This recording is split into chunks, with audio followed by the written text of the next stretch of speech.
Somewhere in Japan right now, a child is eating lunch, curry over rice, a small mountain of it on a metal tray. And to that child, this is Japanese food, not Indian food, not British food, theirs.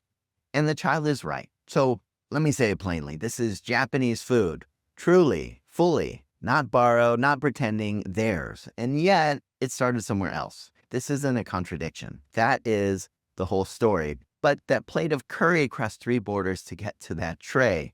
India, Britain, Japan, three cultures, three eras, one dish. And the story of how it got there is the most hopeful story I know about building across difference. In this series, we've been looking at things one culture borrowed from another and wore like a costume. The shape without the substance, the surface without the system. And you might expect this to be another one of those, but it is not. This is the other thing. This is what it looks like when borrowing becomes building. Let me show you the journey.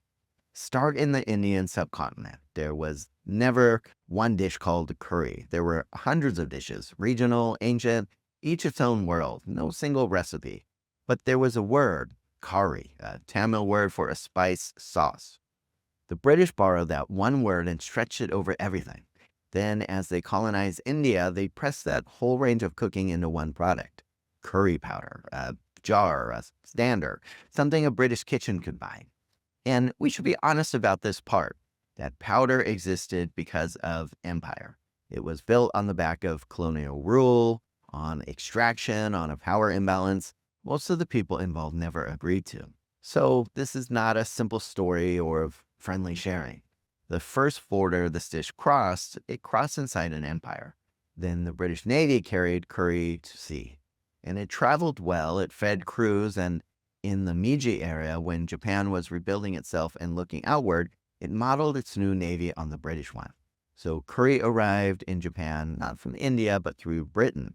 By 1872, the first Japanese recipe for it was printed, and by 1877, a Tokyo restaurant was serving it. The Japanese Navy made it a habit. Easy to cook in volume, it was filling, the same meal could be used for every rank, and to this day, Japan's maritime force eats curry on Fridays, a tradition that has outlived the empire that started it. The city of Yokosuka still calls itself the home of Navy curry.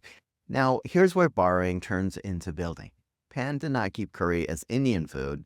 It didn't serve it as British food. It changed it on purpose. Cooks added a French style with flour and fat to make it thick and stew-like. They made it milder, a little sweet, and they put it over Japanese rice with pickles on the side. It stopped tasting like anywhere else. And then came the part that made it everyone's. In 1926, a company we now know as House Foods began selling instant curry roux. And after the war, solid roux blocks arrived shaped like chocolate bars made by House Foods, by S&B, and by others. And curry went into school lunches. It went into supermarkets on shelves, and it went on the television. A dish that started in naval mess halls became something a child could make at home. And today, the average person in Japan eats curry dozens of times a year.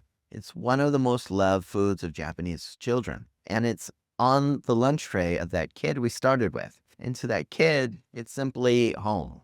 So why is this a cross build and not a costume like we've talked about before? A costume is when one culture takes pieces of another and then wears them while its own system stays in charge underneath. It looks shared, but it's not. The borrowed parts are decoration. But curry is the opposite. Japan was not pretending to be India.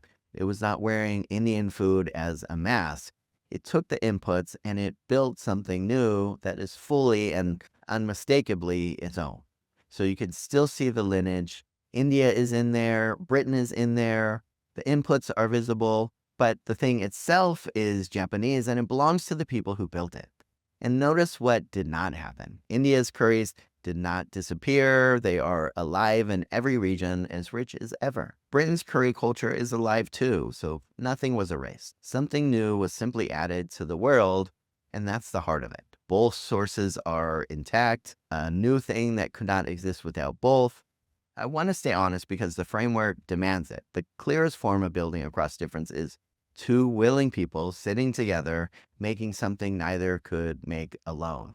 And Curry isn't quite that neat. India and Japan never sat at the same table. The British leg ran through colonial power. This was a transformation across a century, not a friendly negotiation in a room, but it still carries the signature of the thing that works.